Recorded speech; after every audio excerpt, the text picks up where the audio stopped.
dia 25 de novembro de 2000 mudou para sempre a vida de António Oliveira. Uma descarga elétrica de 15.000 volts, provocada durante um acidente de trabalho, tirou-lhe as duas mãos e desabou todos os seus sonhos. Com danos irreparáveis nos dois pulsos e um traumatismo craniano, António acordou 3 dias depois do acidente, no hospital, já sem uma das mãos. Eu já não tinha a mão e então olhava para o meu braço e perguntava: onde é que tu estás? O que é que te fizeram? Olhava para a outra, ainda tinha a mão, era reconfortante. Bom, foi uma, ainda tenho outra. Claro que isso começou a provocar-me danos bastante graves a nível psicológico, porque se não tenho uma mão, o que é que eu vou fazer sem uma mão? Nessa altura ainda não sabia que ia ter que amputar as duas? Ainda não sabia, ainda estava na ilusão de que a outra era para ficar, visto que eu olhava para ela e não tinha nada. Ainda houve uma tentativa por parte dos médicos para salvar a mão direita, com um enxerto junto ao abdômen, mas 30 dias depois, a amputação foi inevitável. Pois aí senti que se ia desmoronar todas aquelas ideias que eu já estava a reconstruir para o que me esperava, para os meus dia a dia, só com uma mão. Claro que não tive outra solução senão dizer ao médico e à equipa médica que fizessem o que estava ao alcance deles, porque eu não tinha que lhes dizer qual era a forma de procederem, portanto, fizessem o melhor. Portanto, realmente, o melhor que fizeram foi ter-me salvo a vida e retirado a mão. Quando eu me vi sem as duas mãos, foi um desabar de tudo aquilo que eu podia ainda vir a usufruir da vida, todas aquelas expectativas que nós temos aos 50 anos e verificamos que ainda há muita coisa para realizar, não é? O que é que eu iria fazer? Eu tive uma reação que para mim foi fundamental no aspecto de recuperação. Foi que eu tive um momento de desespero muito grande, em que chorei bastante, chamei para os meus filhos e em que eu disse: meu Deus, onde é que eu vou pôr a cabeça? Vou pôr debaixo da travesseira ou em cima da travesseira? Algo me disse que põe em cima da travesseira.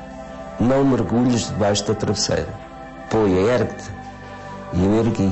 Tanto que nesse dia, na visita que a minha esposa fez à tarde, eu recebia com um sorriso. Ela ficou muito admirada de me estar a rir. Eu expliquei-lhe porquê. Aos 50 anos, António viu-se diante de uma realidade completamente nova e desoladora. A esposa e os filhos foram e continuam a ser o maior apoio e incentivo deste homem, que só a 28 de março é que recebeu a primeira prótese. Foi um criar de ilusões. Ao ver no ecrã de um computador uma mão que abria e fechava, não é? As expectativas foram altíssimas, não é? Pensando eu que era só chegar e meter ali assim uma mão no coto e estava tudo resolvido. Eu não sabia o que era a prótese e quando chegou o momento de tirarem os moldes, eu fiquei sem piga de sangue. Assim, afinal não é só as mãos, é mais qualquer coisa. No dia que recebi a primeira prótese, foi um choque muito grande. Não estava preparado para receber aquele corpo estranho e então eu pus em causa que aquela prótese tivesse as medidas de um braço normal, que o peso que eu sentia fosse normal. Portanto, tudo era estranho. Desde o acidente passaram-se 10 anos e a recuperação tem sido feita um dia de cada vez. Uma aprendizagem, uma nova aprendizagem. É como que um bebê, quando começa, não é, a utilizar as mãos, assim foi comigo. Eu tive que, por exemplo, para comer, eu queria comer sozinho, uma vez que me diziam que as próteses eram funcionais e podiam me permitir comer, por exemplo. Eu reconheci que não podia comer com um talher normal. António conseguiu arranjar talheres curvos que lhe permitem comer sozinho e ultrapassou muitas barreiras que no início pensava serem intransponíveis. Descobri também que poderia fazer a barba com a máquina e já era menos um trabalho que teria de dar à minha esposa, não é? Eu fui fazendo uma adaptação para conduzir um carro. Comecei a treinar num carro antigo, no meu carro, e vi que podia, e vi que realmente era possível conduzir. Pronto. António continua a ser medicado e acompanhado por um psiquiatra, mas este homem lembra-se muitas vezes que na maior parte dos casos quem leva uma descarga elétrica de 15.000 volts não costuma conseguir contar a história, e ele consegue. E por isso mesmo, esse é já um incentivo para lutar, porque para António, o que é verdadeiramente importante é poder estar vivo. Claro que sim, e é justamente isso que nós pretendemos nestes momentos finais da Praça da Alegria, enaltecer estes casos que se tornaram casos de sucesso. Estes dois casos chegam-nos hoje através do Manel Serrão. Olá, bom dia, Manel. E connosco está também o Dr. Celso Cruzeiro e ainda o caso da Diana Afonso. Muito bom dia aos três. Manel, é isso que tu pretendes hoje enaltecer, são estes casos de sucesso, muito devido ao avanço da medicina. Eu acho que é muito importante salientar aqui a inovação tecnológica, o avanço da medicina, mas eu acho que o que está por trás destes casos, enfim, igual também que tivemos no ano passado, é o valor da vida e o valor da vida que é dado pelas próprias pessoas. Porque, enfim, nós podemos, quando nos sentimos todos bem, sem problema nenhum, dizer que gostamos muito de viver e que a vida é muito fácil, mas devemos perceber que a vida tem que ter um valor muito superior a este pequeno valor do dinheiro que nós damos quando está tudo bem. Porque são estas pessoas que nos ensinam com estes exemplos a dar o verdadeiro valor da vida. Nós, às vezes, eu parto do princípio que eu, quando está tudo bem, quando tenho um pequeno problema e de repente acho que a vida me está a correr mal, senão a vida está-me a correr muito bem. Quando estamos com dificuldades, eu olho para estes exemplos e então a vida para mim sorriu-me muito. Temos que relativizar muito mais os nossos problemas. Nestes casos, nós vemos, ao contrário, são pessoas a sorrir à vida. São pessoas a perceber o verdadeiro valor da vida e nós temos, enquanto temos tempo, enquanto estamos a ter, enquanto temos essa oportunidade, acho que devemos ser penalizados se algum dia algum de nós der menos valor à vida do que o valor que a vida realmente tem. E acho que estes casos dizem-nos a todos, àqueles que têm mais dificuldades e aos que não têm, pelo menos não têm no momento atual, a perceber que a vida é um valor supremo, que deve ser respeitado, deve ser defendido e deve ser acarinhado, porque por muito que a gente pense que a vida tem valor imenso, eu acho que nós ficamos sempre, damos sempre um desconto em relação àquilo que verdadeiramente a vida vale. Claro, por isso são tão importantes estes testemunhos, não é? Dr. Celso, 1.500 casos ainda, cerca de 1.500 casos de pessoas que entram todos os anos nos hospitais vítimas de queimaduras. Isto ainda é um número grande e que nos merece alguma reflexão. Acima de tudo, pensamos na prevenção, porque a maioria destes acidentes acontecem em casa. É verdade. Estamos a falar de 1.500 casos de queimados graves, porque são muito mais os que entram nos hospitais. Não falando nos pequenos queimados que se tratam nos hospitais mais periféricos ou com outras condições. Portanto, 1.500 são os que entram nos hospitais centrais e são queimados graves. Realmente é um número muito grande para as estatísticas europeias, mas isto está em relação à nossa cultura e à nossa prevenção em termos de acidentes de trabalho.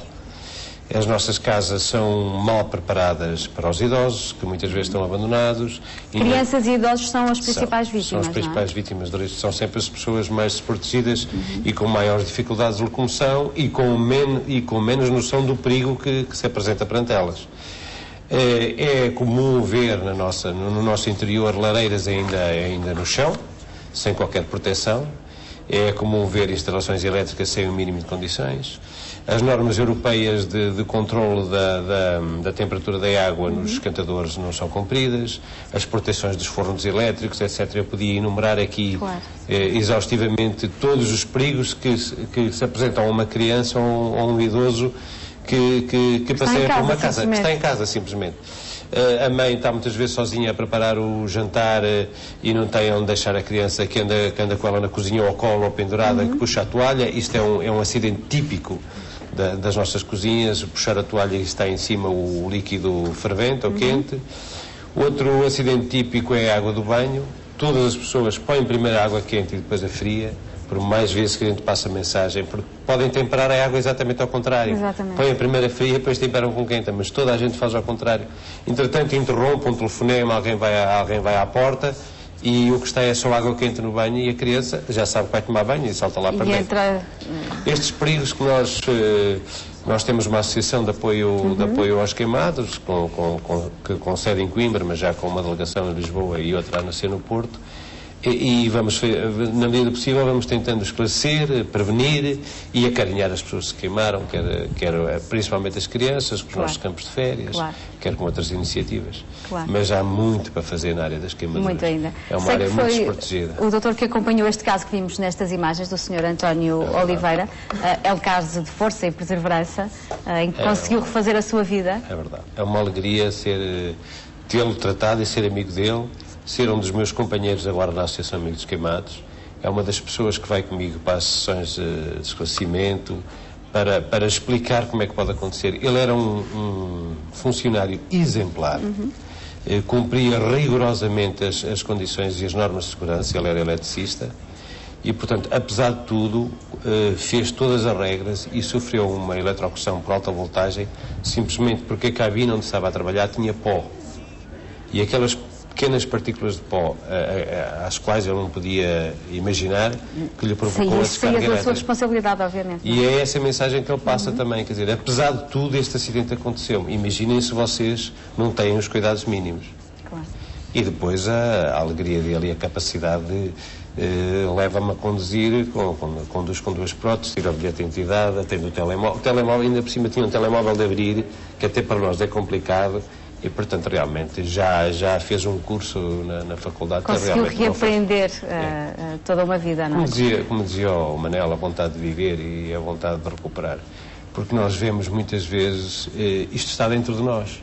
Porque há pessoas lindíssimas, perfeitas, com uma vida ótima, como dizia o Manel, e só porque têm um sinal, não sei onde na face, são umas infelizes. Já se acham as pessoas mais infelizes à face da Terra. Porque é que lhe foi acontecer aquele sinalzinho ali e que vai perturbar toda uma vida. Portanto, isto está na nossa cabeça e, portanto, está em nós a capacidade de subir.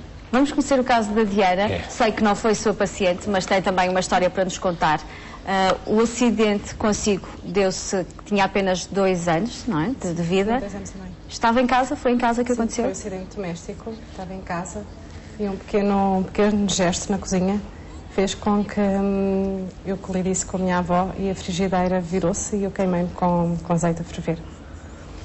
Em que região do corpo? Na região cervical, um bocadinho do tórax e um bocadinho do braço. Foram queimaduras de 3º grau.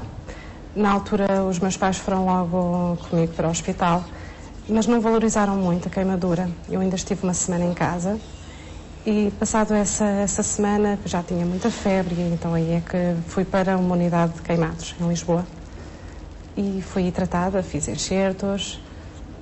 Depois o processo continuou. Aos 7 anos tive que fazer mais intervenções. Voltei a fazer enxertos. Porque o corpo cresce, não é? Exato, e a pele estica até um certo limite, não é? Precisou de fazer algumas cirurgias para reconstruir. Exato, não é? porque a zona cervical só crescia de um lado, não crescia do outro. Então foi por isso que eu tive que realizar mais enxertos nessa idade. Depois tive que usar um colar de gesso durante 1 ano e meio para fazer correção da coluna cervical.